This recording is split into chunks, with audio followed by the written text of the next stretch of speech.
In this week's Parsha, in Parsha Shelach, we have the prohibition against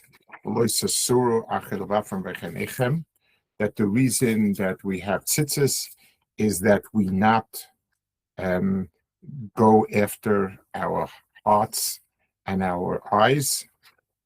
It also includes, the Rambam says, a prohibition v'lo. Now, people, unfortunately, they say the word sasuru. It sounds like a samach. It means to turn after, in the sense of turning off the derech, so to speak.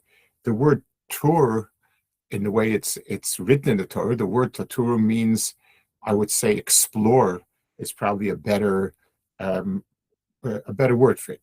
In other words, we're not talking about the person who is doing wrong because of his machshava per se.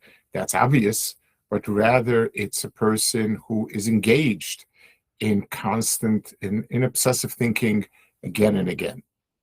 Now, the Chinuch explains, so at first glance, the question rises, what is the problem of it? So obviously, if a person to worship Avodah Zarah, to stop keeping Torah mitzvahs, is a terrible Aveirah. But a person who has questions in Emunah, let him keep thinking about it. A person who has cravings and desires, so you're not allowed to do them. A lot of prohibitions about all sorts of cravings and desires, but thinking about it, what's the issue? What's the problem?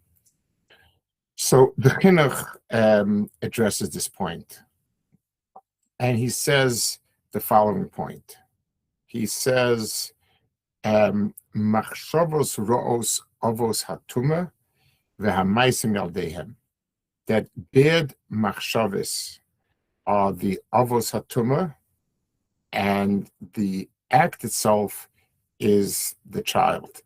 And if the person dies before having children, the children will never be born. Now, let's talk about the point that he's making over here as follows. We tend to think of our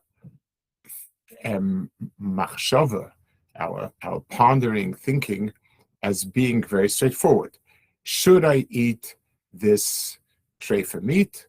The answer is no, it's an Aveirah. And that's that. So I've decided it's an Aveirah and I'm not going to do it. I know myself that if it comes up my mind, so then I know not to eat it.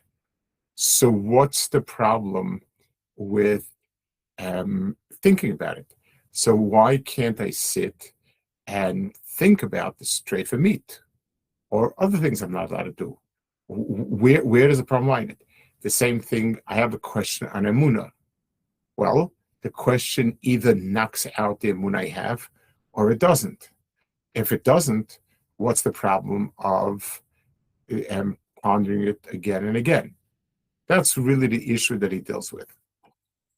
And the answer that he tells us is as follows.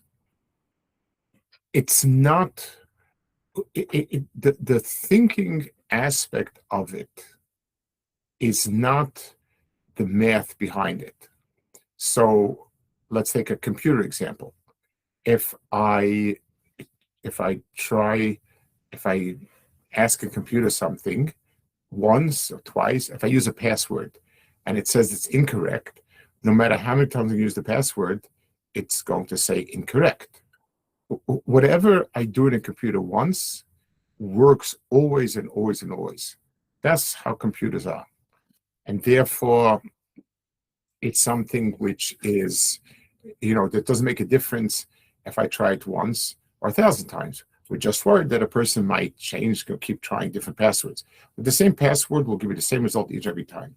So we tend to think naively, superficially, that this is true about our mind. If I think about eating this, then I decided it tastes very good, but it's usser. There's a punishment for it, so I will not do it. Fine. So that's my line of thinking. It'll always stay there. And the answer is very far from it. A person's thought process creates a certain rhythm in the person's personality. And a person thinks about, let's say, stealing. You know, this person has jewelry that's amazing. I would love to have it. I wish I could take it. If I weren't, if Torah didn't previously say it's us, I would take it. The more I keep thinking about it, and again and again and again, the more it becomes part of my reality, till the point at which I'll go and do it. The same thing is true by emunah. A question can be met with some denial of the question, and that's that. But if I keep mulling it and obsessing over it, it will start affecting me. The Chinuch says, "Machshavas ros avos atuma." The thoughts are the avos. They sort of are the parent. V'hamaisim yaldehem, and the actions are their offspring. It's not the logical conclusion. It just the result of thinking is doing. So I keep thinking again and again and again, and then I do it. And then he says, and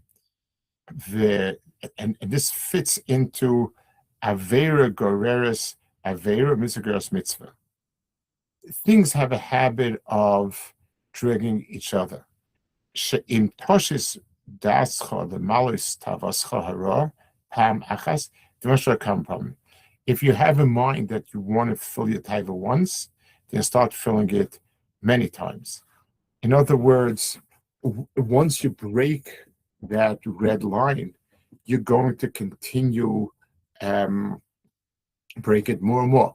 In other words, part of breaking through a taboo and a red line is more and more doing it. So you do it in machshava again and again and again.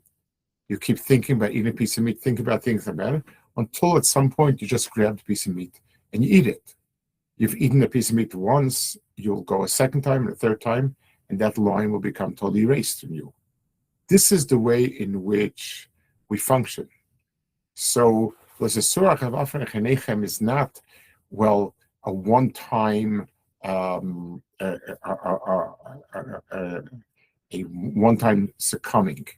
It's something where if the thing becomes obsessed, it's going to continue on and on. So the way to avoid it is not to sit and to think about it. So obviously the first thoughts that enter our minds, we usually have no control over. I saw something and I had a thought, but I can prevent myself from rechewing it. That's what we can do. So that's what the Los Asura is about, that the person should not continue to rechew it again and again and again, over and over and over. So the Chinuch is telling us, is addressing the following phenomenon, both in terms of emunah and in terms of taiva. Things start in the machshava. The machshava has to get used to it, which is by thinking again and again, well, maybe it's true, maybe it's right, maybe it's good, maybe there's nothing wrong with it, and so on. That's the way in which a person's machshava works. At some point, it allows him to slide into action and to do that. That's just like if a person who does Aveirahs a number of times, now it becomes habit to the person. It's no longer a conscious act, but it's habit. The same thing is true going from machshava to ma'isa. The machshava is that which slowly brings down the barriers to olam ha'maisa, and then the person can do the Aveirah. So we have it means that tzitzis is meant to take our thoughts and take them away from being mechashiv on things that are physical, things that are ikra emuna, things like that. Because if we do, we're going to keep obsessing both on taivas and emunis.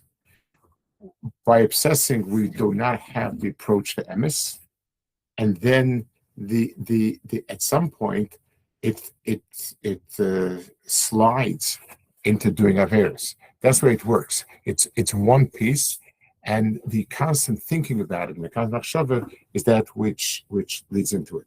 So l'sorach v'afrei chanechem is the obligation, and the Ram writes it, that a person not engage in mulling over Aveirahs of Emunah or Aveirahs of Arayas. Both of them have a way of sucking the person in, and once a person is sucked in, it's very, very difficult to extricate yourself.